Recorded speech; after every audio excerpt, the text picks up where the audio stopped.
PYQ से। Which pair do not have equal dimensions, इनमें से हमें चेक करना है कि किसके डायमेंशंस इक्वल नहीं है। एनर्जी एंड टॉर्क, तो सबसे पहले एनर्जी के बारे में बात कर लेते हैं। एनर्जी क्या होता है, वर्क डन ही एनर्जी होता है, तो वर्क की जो डायमेंशन वही एनर्जी की, तो ये हो जाएगा m1L2T-2, ये डायरेक्ट लर्न कर सकते हो आप। यहाँ से बात करते हैं अपन टॉर्क की। टॉर्क होता है फोर्स इंटू परपेंडिकुलर डिस्टेंस, ठीक है, या लीवर आर्म भी बोलते हैं इसे। तो यहाँ पर फोर्स की डायमेंशंस होती है m1L1T-2, और यहाँ पर डिस्टेंस के लिए क्या हो जाएगा L1। तो यहाँ से टॉर्क जो हो जाएगा वो हो जाएगा m1L2T-2। ओके, तो ये एनर्जी की डायमेंशंस होगी, और ये हमारे पास टॉर्क की, दोनों क्या आ रही है, सेम आ रही है। तो यहाँ से ऑप्शन नंबर फर्स्ट नहीं होगा, ठीक है। हमसे पूछा है कि कौन किसकी डायमेंशन सेम नहीं है, ठीक है। फोर्स और इम्पल्स के बारे में बात कर लेते हैं। फोर्स जो होता है उसके अभी हमने बात करी m1L1T-2 कैसे निकल के मास इंटू एक्सेलरेशन करके निकाल सकते हो आप, ठीक है। और इम्पल्स के बारे में बात करें तो इम्पल्स क्या होता है, फोर्स इंटू टाइम, ओके, इसको बोलते हैं। तो m1, ठीक है, L1T-2, और यहाँ पर एक और आ जाएगा T1, ओके। तो ये हो जाएगा m1L1T-1, ओके। तो m1L1T-1 होगा, m1L1T-2 ये। तो देखो यहाँ पर दोनों जो डायमेंशन है वो मैच नहीं कर रही, तो हमसे पूछा था कि किसकी डायमेंशन सेम नहीं है, तो यहाँ पर ऑप्शन नंबर सेकंड क्या हो जाएगा, करेक्ट हो जाएगा। बढ़ते हैं नेक्स्ट क्वेश्चन की तरफ, क्वेश्चन नंबर 43। क्वेश्चन नंबर 43 में हमसे क्या बोला गया है,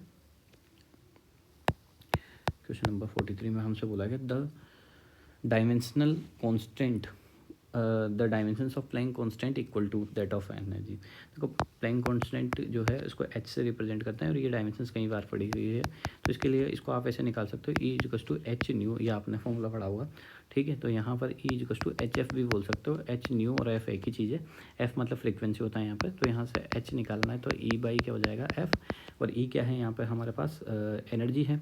तो एनर्जी की डायमेंशंस होती है m1L2T-2, ओके, और फ्रीक्वेंसी की डायमेंशन f ये फॉर्मूला होता है 1/t। तो यहाँ पर फ्रीक्वेंसी की जो है T-1 हो जाएगा, ओके। तो यहाँ पर हो जाएगा m1L2, T- ऊपर जाएगा तो T+1 हो जाएगा, तो -2+1 कितना हो जाएगा, T-1 हो जाएगा, ओके। तो यहाँ पर m1L2T-1 ये किसकी हो जाएगी, प्लैंक कांस्टेंट। अच्छा, इसमें पूछा गया है the dimension of Planck constant equal to that of, किसकी इक्वल है, ठीक है। तो ये तो हमने निकाली, अब यहाँ पर अपन सबको निकाल के देखेंगे। एनर्जी की डायमेंशन, ठीक है, अभी हम बार बार यूज़ कर रहे हैं m1L2T-2, ये किसकी होती है, m1L1T-2 फोर्स की होती है, तो फोर्स है ना। तो एनर्जी की जो है वर्क डन की फोर्स इंटू डिस्प्लेसमेंट कर दो तो उससे एनर्जी निकल के आ जाती। दूसरा है मोमेंटम, मास इंटू वेलोसिटी करते हैं। तो मास के लिए यूज़ करेंगे अपन m1, मास के लिए m1, और वेलोसिटी के लिए L1T-1, तो m1L1T-1, ठीक है। तीसरा है हमारे पास इसमें तीसरा हमसे बोला गया है, ए बी हो गया, तीसरा हमसे बोला गया है एंगुलर मोमेंटम, ठीक है, एंगुलर मोमेंटम। तो एंगुलर मोमेंटम जो होता है उसका फॉर्मूला होता है mvr, ओके।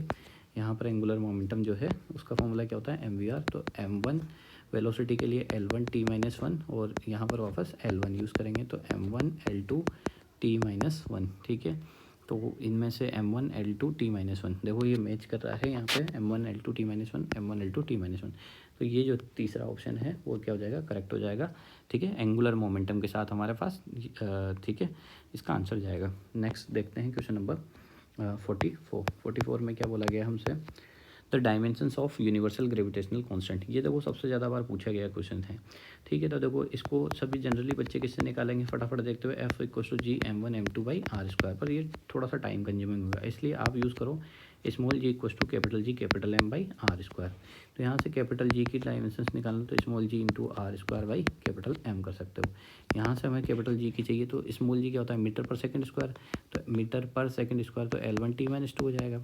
आर क्या है, मीटर पर सेकंड स्क्वायर, ये हो गया स्मॉल g का फॉर्मूला होता है, ठीक है, यूनिट होती है मतलब मीटर पर सेकंड स्क्वायर, तो L1T-2 ले लिया। आर एक तरीके की लेंथ है, तो L2 ले लेंगे हैं, ठीक है। मास के लिए यूज़ करेंगे अपन m1। तो यहाँ से अगर अपन कैपिटल G देखें तो m-1L3T-2, ठीक है। तो m-1L3T-2 कौन सा ऑप्शन है, फर्स्ट ऑप्शन करेक्ट हो जाएगा। आई होप आपको सभी क्वेश्चन समझ में आए होंगे। Thank you for watching.